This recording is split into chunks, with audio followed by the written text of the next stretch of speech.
తాకట్లో ఉన్న మీ బంగారాన్ని విడిపించి ఆ రోజు ఆన్లైన్ రేటుకి కొంటాం. Sharma gold company. నమస్తే గురుగారు. శ్రీమాత్రే నమః. శ్రీమాత్రే నమః. గురుగారు, మహాశివరాత్రి మహాకుంభమేళ సమయంలో వస్తుంది. సో జనవరిలో స్టార్ట్ అయినది శివరాత్రికి ఎండ్ అయిపోతుంది. మరి ఈ శివరాత్రి చాలా ప్రత్యేకం. 144 ఏళ్ళకి ఇప్పుడు వస్తుంది అని అంటున్నారు కదా. సో ఈ ప్రత్యేకత ఏంటి? ప్లానెటరీ అలైన్మెంట్స్ కోసం చెప్తున్నారు. సో వాటి అన్నిటి గురించి కంప్లీట్ ఇన్ఫర్మేషన్ తెలుసుకుందాం గురుగారు. తప్పకుండా. ముందుగా ప్రేక్షకులందరికీ శ్రీమాత్రే నమః, శ్రీ గురుభ్యో నమః. యాదేవి సర్వభూతేషు మాతృరూపేణ సంస్థిత. నమస్తస్సై నమస్తస్సై నమస్తస్సై నమో నమః. జన్మానికి ఒక శివరాత్రి. ఎన్నో జన్మల పుణ్యఫలం ఉంటే తప్ప శివుణ్ణి ఆరాధించేటటువంటి యోగం మనకు దక్కదు. అందులోనూ మహాశివరాత్రి అనేటటువంటిది పరమ పవిత్రమైనటువంటి రోజు. సాక్షాత్తు ఆ పరమశివుడు భూలోకానికి తరలి వచ్చేటటువంటి రోజు ఈ అద్భుతమైనటువంటి శివరాత్రి. ఈ శివరాత్రిని ఎవరైతే వినియోగించుకుంటారో వాళ్ళ జన్మ ధన్యమైపోతుంది. ఆఫ్టర్ లైఫ్ బిఫోర్ లైఫ్ అన్నట్టుగా మారిపోతుంది. చాలామంది చెప్తారు, అరుణాచలంలోకి వెళ్ళి గిరి ప్రదక్షిణ చేస్తే వాడి జీవితం టర్నింగ్ పాయింట్ అవుతుంది అని చూస్తారా? అలాంటి 12 జ్యోతిర్లింగాలను ఏకకాలంలో దర్శిస్తే ఎంత పుణ్యం వస్తుందో అంత పుణ్య ఫలం ఉన్నటువంటి శివరాత్రి ఈ యొక్క శివరాత్రి. శ్రవణ నక్షత్రయుక్తంగా కూడుకొని వచ్చేటటువంటి శివరాత్రి. అందులోనూ ఈ యొక్క శివరాత్రి పరమ పవిత్రమైనటువంటిదిగా ఎందుకన్నాను అంటే కుంభమేళతో కూడుకొని ఉన్నటువంటి శివరాత్రి. 144 సంవత్సరాల తర్వాత ఏర్పడినటువంటి గొప్పనైనటువంటి శివరాత్రి. ఈ భాగ్యం మళ్ళీ దక్కమంటే దక్కదు మనకు. అంటే ఎందుకు గురుగారు? అంటే ప్లానెటరీ పొజిషన్లో ఏర్పడినటువంటి మార్పుల వల్ల గ్రహాలన్నీ కూడా ఒకే కక్షలో ఏర్పడుతున్నటువంటి కారణము చేత, అందులోనూ ఆకాశంలో మీరు మహాశివరాత్రి రోజున ఆకాశంలో ఎనలేనటువంటి మార్పులు కనిపిస్తాయి. ఆకాశంలో ప్లానెటరీ పొజిషన్స్ అన్నీ కూడా ఒకే కక్షలో వచ్చేటటువంటి అద్భుతమైనటువంటి శివరాత్రి ఈ మహాశివరాత్రి. దీనిని ఎవరైతే వినియోగించుకుంటారో వాడి జన్మ ధన్యమైపోతుందండి. అంత విశేషమైనటువంటి ఇదే ఈ మహాశివరాత్రి. అంటే ఎలా వినియోగించుకోవాలంటారు గురుగారు? మనకు మామూలుగా శివరాత్రి అంటే ప్రతి ఒక్కరికి తెలిసింది. చక్కగా శివాలయానికి వెళ్ళాలి, అభిషేకం చేసుకోవాలి, చక్కగా ఉదయకాలం లేవాలి, ఉపవాసం ఉండాలి, జాగరణ ఉండాలి. ఇవన్నీ కూడా తెలిసినటువంటి విషయాలే. అయితే ఈ శివరాత్రి ఎందుకు ఇంత ప్రాముఖ్యత అంటే శివుడు జన్మించినటువంటి రోజు ఒక పురాణం చెబుతుంది. శివ పురాణంలో శివుడు ఉద్భవించినటువంటి రోజు శివరాత్రి అని చెప్తుంది. మరొక పురాణం ఏం చెప్తుంది అని అంటే శివుడి యొక్క వివాహం జరిగినటువంటి రోజు అని చెప్తూ ఉంటారు. కొంతమంది శివాలయాలు అభిషేకాలు చేస్తారు, మరికొన్ని శివాలయాలు కళ్యాణోత్సవాలు కూడా చేస్తూ ఉంటారు. ఏదేమైనప్పటికీ కూడా యుగానికి త్రేతాయుగము, ద్వాపర యుగము, కలియుగము, కృతయుగము ఇవన్నిటిని ఆధారంగా చేసి చూస్తే గనక శివకేశవులు ఇద్దరూ కూడా ఒకటే అని చెప్పి శాస్త్రం చెప్తుంది. ఇక్కడ బ్రహ్మదేవుడికి విష్ణుమూర్తికి చాలా పెద్ద గొడవ జరిగింది. ఎందుకు? నేను గొప్ప అంటే నేను గొప్ప అని చెప్పి ఇద్దరిలో తారతమ్య భేదాలు వచ్చాయి. అలాంటప్పుడు ఆ తారతమ్య భేదాలు వచ్చినప్పుడు బ్రహ్మదేవుడు బ్రహ్మ పాశుపత అస్త్రాన్ని వదిలాడు, విష్ణుమూర్తి విష్ణు పాశుపత అస్త్రాన్ని వదిలాడు. ఆ రెండూ కూడా వదిలేసరికి అండపిండ బ్రహ్మాండాలన్నీ కూడా స్తంభించిపోయాయట. అప్పుడు దేవతలందరూ వెళ్ళి శివుని దగ్గరికి వెళ్ళి ఆరాధిస్తే, శివుణ్ణి వేడుకుంటే ఈ యొక్క ప్రళయాన్ని ఆపే శక్తి మీ దగ్గరే ఉంది అని చెప్పేసి అంటే అప్పుడు ఆ పరమేశ్వరుడు ఒక స్తంభాకారంగా అగ్నిస్తంభంగా వెలిశాడు. ఆ రెండు పాశుపత అస్త్రాలు ఏమయ్యాయి? శివుడిలో ఐక్యమైపోయాయి. ఐక్యమైపోయేసరికి అప్పుడు శివుడు అంటాడట తన ఆత్మస్వరూపంతో, ఎవరైతే నా యొక్క ఆది అంతాన్ని తెలుసుకొని వస్తారో వాళ్ళు బ్రహ్మ ఆధిపత్యాన్ని అంటే నాతో సరిసమానంగా పూజలు అందుకుంటారని చెప్పేసి అన్నట. వెంటనే విష్ణుమూర్తి ఏం చేశాడు అంటే ఊర్ధ్వలోకాలకి వెళ్ళాడు, అంటే పైకి లోకానికి వెళ్ళాడు. బ్రహ్మదేవుడు ఏం చేశాడు? కింది లోకాలకు వెళ్ళాడు. అంటే ఆదిలోకేమో బ్రహ్మదేవుడు వెళ్ళాడు, అంతంలోకేమో విష్ణుమూర్తి వెళ్ళాడు. ఎంత పైకి వెళ్తున్నా అది ఇంకా స్తంభం పెరుక్కుంటూనే పోతుంది తప్ప తరగడం లేదు. అంటే దాని యొక్క అందం తెలుసుకోలేకపోయాడు. బ్రహ్మదేవుడు కిందికి పాతాళ లోకానికి వెళ్తున్నా ఎంత కిందికి వెళ్ళినా ఆ యొక్క ఆదిని తెలుసుకోలేకపోయాడు. ఇద్దరు కూడా బయటకు వచ్చేశారు. విష్ణుమూర్తి మొదట బయటకు వచ్చేశారు. స్వామి, నీ యొక్క అంతాన్ని నేను తెలుసుకోలేకపోయాను, నాకు తెలియలేకపోయింది కాబట్టి నేను ఓడిపోయానని విష్ణుమూర్తి నిరభ్యంతరంగా నిజాయితీని ఒప్పుకున్నాడు. కానీ బ్రహ్మదేవుడు అలా కాదు. ఆ బ్రహ్మదేవుడు పైకి వస్తున్నటువంటి సమయంలో అక్కడ ఒక మొగలి పువ్వు, ఒక కామధేను రెండూ కూడా వస్తున్నాయి. ఆ మొగలి పువ్వు, కామధేను రెండుని తీసుకొని వెళ్ళి ఏం చేశాడు అని అంటే పరమశివుడి దగ్గర నిల్చోబెట్టారు. ఇదిగో నేను ఆదిని తెలుసుకొని వచ్చానని పరమశివుడికి మీరు అబద్ధపు సాక్ష్యం చెప్పాలి అని చెప్పేసి అన్నాడు. మొగలి పువ్వు ఏమంటుంది, నిజంగానే బ్రహ్మదేవుడు ఆదిని తెలుసుకొని వచ్చాడు. కామధేనువు కూడా ఏం చెప్పింది అంటే కనుక, కామధేనువు నోటితోనేమో నిజంగానే చూసి వచ్చాడు అని చెప్పి నోటితో అబద్ధం చెప్పింది, వెనక ఉన్నటువంటి తోక భాగంతో చూడలేదు అని చెప్పి సిగ్నల్ ఇచ్చిందట. అందుకే కామధేనువుకి ముందటి భాగంలో పూజలు నిషిద్ధమని పరమశివుడు శాపం ఇచ్చాడు. అందుకే ఆవుకి ఎప్పుడు మనం ముందర పూజ చేయం, వెనక తోక భాగంలోనే పూజ చేస్తాం. మొగలి పువ్వు అబద్ధపు సాక్ష్యం చెప్పడంతో నువ్వు పూజకు పనికి రావు అని చెప్పేసి ఇప్పటి వరకు మొగలి పువ్వు ఏ పూజలో కూడా మనం వాడము. ఈ రెండు శాపాలు ఉండడం కారణం చేత కామధేను అంటే ఆవుకి ముందర భాగంలో పూజలు, మొగలి పువ్వుకి పూజలు అనేటటువంటివే ఉండవు. బ్రహ్మదేవుడికి భూలోకంలో ఎక్కడ కూడా గుడులు ఉండవు. అది శివుడు ఇచ్చినటువంటి శాపవశాత్తు జరిగింది. ఈ రకంగా ఈ రోజున వెలిసినటువంటి రోజే మనకు మహాశివరాత్రిగా ప్రఖ్యాతి చెందినటువంటి రోజుగా మనం పిలుచుకుంటాం.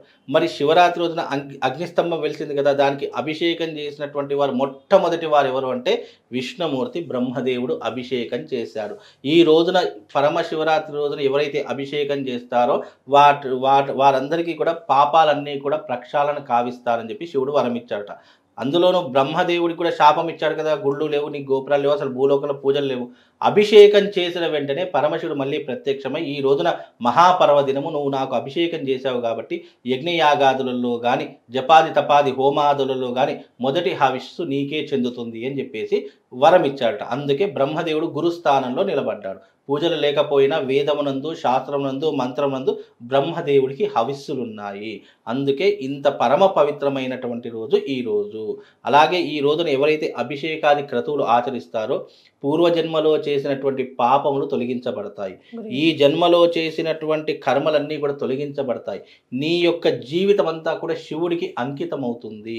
కాబట్టి ఈ రోజున చేసేటటువంటి దానము, ధర్మము, అభిషేకము, పుణ్యము, జాగరణ ఇవన్నీ కూడా శివుడికి అంకితం చేయబడ్డాయి. అందులోనూ 144 సంవత్సరాల తర్వాత వచ్చినటువంటి అద్భుతమైనటువంటి మహాశివరాత్రి. ఆకాశంలో పెనుమార్పులు కనిపిస్తాయి. భూలోకంలో ఎన్నో రకాలైనటువంటి వింతలు, విశేషాలు ఆ రోజున కనిపిస్తాయి మనకు. మీరు చూడండి, ఆ రోజున పరమ పవిత్రమైనటువంటి రోజుగా భావన చేసుకున్న ప్రతి ఒక్కడూ కూడా ఆ రోజున శివుడిని ఎవరైతే ఆరాధిస్తారో, ఎవరైతే ధ్యానం చేస్తారో వాడి యొక్క జాతకంలో ఎన్ని దారిద్ర్యాలున్నా, ఎన్ని రకాలైనటువంటి ఇబ్బందులున్నా అవన్నీ కూడా ఒక్కసారిగా దూరం అయిపోయేటటువంటి అవకాశం ఈ మహాశివరాత్రికి ఏర్పడుతుందండి. గురుగారు, లింగోద్భవ కాలం అంటారు కదా, సో ఈ సంవత్సరం లేదా ప్రతి సంవత్సరం ఒక 48 నిమిషాలు ఏమో వస్తుందంట కదా, అది ఏ టైంలో వస్తుంది మనకు? రాత్రి లింగోద్భవ కాలం అనేటటువంటిది 11 గంటల 55 నిమిషాల నుండి 12 గంటల 45 నిమిషాల వరకు ఈ లింగోద్భవ కాలం ఏర్పడుతుంది. ఈ లింగోద్భవ కాలానికి కూడా చాలా పరమ ప్రాముఖ్యత ఉంది. ఈ లింగోద్భవ కాలంలో ఏం జరుగుతుందంటే పరమశివుడు ఆవిర్భవించినటువంటి రోజు కాబట్టి, అంటే మనము అగ్నిస్తంభమైన ఏదైతే చెప్పుకున్నామో కృతయుగంలో అదే ఆ యొక్క లింగోద్భవ పూజ అని అంటాము. ఆ లింగోద్భవ కాలంలో శివుణ్ణి ఆరాధించినటువంటి వారికి సాక్షాత్తు శివ సాక్షాత్కారం లభిస్తుంది. మళ్ళీ వానికి జన్మ అనేటటువంటిది ఉండదు, జన్మ రాహిత్యాన్ని పొందగలుగుతాడు అని చెప్పి శాస్త్రంలో చెప్పడం జరిగింది. ఆ లింగోద్భవక స్వామివారికి ఒక శివరాత్రి రోజున మాత్రమే 4 రకాల పూజలు ఉంటాయి. బ్రహ్మ ముహూర్తంలో చేసేటటువంటి ఉదయకాల పూజ, అలాగే మధ్యాహ్న కాలం చేసేటటువంటి అపరాహ్న పూజ ఉంటుంది, అలాగే సాయంకాలం ప్రదోష కాలంలో చేసేటటువంటి పూజాది క్రతువులు ఉంటాయి. మళ్ళీ శివరాత్రి నిశీ సమయంలో అర్ధరాత్రి లింగోద్భవ కాలం నిశీ సమయం అంటాం. ఈ 4 రకాల పూజలు కేవలం శివరాత్రి సమయంలోనే మనకు కనిపిస్తాయి. మిగతా కాలంలో ఉదయం సాయంకాలం 2 కాలాల పూజ కనిపిస్తుంది. కానీ ఈ శివరాత్రి రోజున 4 కాలాల పాటు శివుణ్ణి పూజించుకోవచ్చు. శివారాధన చేయనటువంటి వాడు, శివుణ్ణి అర్చించినటువంటి వాడు మహాశ్మశానంతో సమానమని శాస్త్రం చెప్పింది. అంటే అతనికి ఇక ఎన్ని జన్మల యొక్క పాపములన్నీ కూడా ఒకే జన్మలో సంక్రమిస్తూ ఉంటాయి. వాడు ఏ జన్మలో ఏ అవతారం దాల్చినా, ఏ రూపం దాల్చినా కూడా అతని పాపాలు వెంటాడుతుంటాయి. తినడానికి తిండి ఉండదు, కట్టుకోవడానికి బట్ట ఉండదు, జీవితాంతం కష్ట సుఖాలతోనే ఇబ్బందులు పడుతూ ఉంటాడు. ఈ రకమైనటువంటి జీవితాన్ని అనుభవించేటటువంటి యోగంతో పడతాడు. కాబట్టి జన్మానికి ఒక శివరాత్రి. ఈ శివరాత్రి రోజున ఎవరైతే ఈ యొక్క శివరాత్రి వినియోగించుకుంటారో తప్పకుండా వాడికి శుభం లాభం కలుగుతుంది. గురుగారు, మరి ఈ 4 సమయాల్లో పర్టికులర్గా శివరాత్రి రోజు 4 రకాల అభిషేకాలు లేదంటే 4 రకాల ద్రవ్యాలతో అభిషేకం అని చెప్తా ఉన్నారు కదా, అదొకసారి గుర్తు చేయరా? 4 రకాలు అని అంటే ప్రాతకాల పూజ అని అంటాము. ఈ ప్రాతకాల పూజలో చేయవలసింది ఏంటంటే శివుడికి ప్రత్యేకంగా చేసేటటువంటి అర్చనాది క్రతువులు ఉంటాయి. అలాగే మధ్యాహ్న సమయంలో చేసేటటువంటిది అపరాహ్న పూజ అని అంటాము. ఈ అపరాహ్న పూజ అనేటటువంటిది ఏంటి అని అంటే కనుక మధ్యాహ్నం 12 గంటల సమయంలో చేసేటటువంటి విశేషమైనటువంటి ద్రవ్యాలతో పూజ చేయాలి. విశేషమైన ద్రవ్యాలు ఏంటి అంటే చెరుకు రసము, ఆవు పాలు, అలాగే తేనె, అలాగే నెయ్యి, అలాగే పంచామృతము, ఈ ద్రవ్యాలతో అభిషేకం చేయాలి. అలాగే ప్రదోష కాలంలో కేవలం కొబ్బరి నీళ్లతో మాత్రమే అభిషేకం చేయాలి. ఆ కొబ్బరి నీళ్లతో అభిషేకం చేసి ప్రదోషకాల పూజ. ఇక నిశీ సమయంలో చేసేటటువంటి పూజ వివిధ ద్రవ్యాలతో చేస్తారు. భస్మముతో చేస్తారు, గంధంతో చేస్తారు, పసుపుతో చేస్తారు, కుంకుమలతో చేస్తారు. ఇలా అనేక ద్రవ్యాలతో స్వామివారికి అభిషేకాది క్రతువులు నిర్వహిస్తారు. ఈ రకంగా చేసేటటువంటి 4 కాలాల పాటు ఎవరు కూడా పూజ చేయలేరు. ఎందుకు అని అంటే ఉన్న సమయంలో ఒక కాలం దొరికితే చాలరా నాయన అనుకునేటటువంటి సిచ్యువేషన్లో మనం ఉన్నాం. కాబట్టి నీకు ఏ సమయం కుదురుతుంది? శివరాత్రి రోజున 24 గంటలు అభిషేకం జరుగుతూనే ఉంటుంది. కాబట్టి 24 నీకు ఏ సమయం కుదురుతుందో ఆ సమయంలో తప్పకుండా ఆ రోజున అభిషేకం చేయండి. అలాగే జాగరణ, మోస్ట్ ఇంపార్టెంట్ జాగరణ. చాలామంది ఈ మధ్యకాలంలో ఏం చేస్తున్నారంటే ఉదయకాలం లేస్తున్నారు, రాత్రి 12 అయిందంటే డేట్ చేంజ్ అయిపోతుంది, ఇక వెంటనే నిద్రపోవాలని చెప్పి చాలామంది నిద్రపోతున్నారు. అది నిజమైనటువంటి జాగరణ కాదు. చాలామంది గుర్తుపెట్టుకోండి.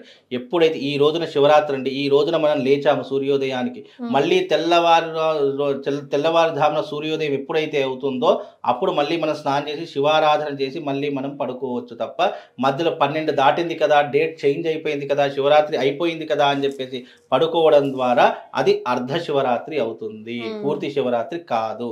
కనుక ఎవరైనా సరే పూర్తి శివరాత్రి చేయాలంటే ఈ రోజు ఉదయం నుంచి తెల్లవారు ఉదయం వరకు నిద్రపోకుండా ఉండాలి. అందులోనూ నిద్ర రాకూడదని చెప్పి మనం వాళ్ళు ఏం చేస్తున్నారు, సినిమాలు చూస్తున్నారు, టీవీల ముందు అతుక్కుపోతున్నారు, ఎంటర్టైన్మెంట్ ప్రోగ్రాంలు వెతుక్కుంటున్నారు, ఇలా నానా రకాలైనటువంటి విధానాలు చేస్తున్నారు. అది చాలా మట్టుకు దోషరహితమైనటువంటిది. శివరాత్రి నీకు జాగరణ ఎందుకు చేయమన్నారు? శివనామస్మరణలో మునిగిపోవడం, లేదా శివాలయానికి వెళ్ళి అక్కడ సేవ చేసుకోవడం, లేదా శివుడి యొక్క అభిషేకాది క్రతువులు నువ్వు 24 గంటల పాటు పాటించడం. లేదు నీకు ఆ స్తోమత లేదు అంటే ఒక దగ్గర కూర్చుని శివనామస్మరణ చేసుకోవడం. ఇలాంటి విధానాలతో నువ్వు కాలయాపన చేయాలి. కానీ నాకు నిద్ర రాకూడదు అని చెప్పేసి సీరియల్ సినిమాలు అన్నీ కూడా చూస్తూ కూర్చున్నాం అనుకోండి, అది శివరాత్రి అనిపించుకోదు. కాబట్టి ఈ రకంగా కూడా జాగరణ చేసుకోవాలి. లేదు అని అంటే అది దోషభూయితం అవుతుంది.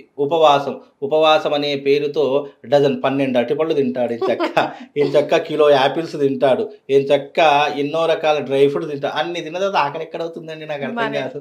కాబట్టి ఉపవాస దీక్షకు అర్థం ఏంటి అంటే భగవంతుని దగ్గరగా దర్శించడాన్ని ఉపవాసం అనడం ఒక పద్ధతి. ఇంకోటి ఏంటంటే నీవు ఆ శివరాత్రి రోజున తినేటటువంటి ఆహారము నీ శరీరం నిలబడడానికి శక్తి పుంజుకోవడానికి తీసుకోవాలే తప్ప నువ్వు ఇన్ని కడుపు నిండా లోపల వేసావు అనుకో దీంట్లో ఏమీ పట్టది కాను. కాబట్టి ఉపవాస దీక్షలో ఒక్క పండు లేదా కాస్త పాలు ఈ శరీరం నిలబడడానికి శక్తి కావడానికి, అంతే తప్ప నీకు ఉపవాసం అని శివరాత్రి ఉపవాసం కదా ఇక ఏ డ్రై ఫ్రూట్స్ తీసుకొద్దాం, పాలు బూస్ట్లు అన్నీ తీసుకొచ్చాం అనుకోండి ఉపవాసం అనిపించుకోదు. కాబట్టి ఈ రకమైనటువంటి ఉపవాసం కూడా చేయకూడదు. కాబట్టి శివరాత్రిగా ఉపయోగించుకోండి, శివధ్యానంలో మునిగిపోండి. ఆ శివుడు ఏ రూపంలో ఎలా నిన్ను కటాక్షిస్తాడో ఎవరికీ కూడా తెలియదు.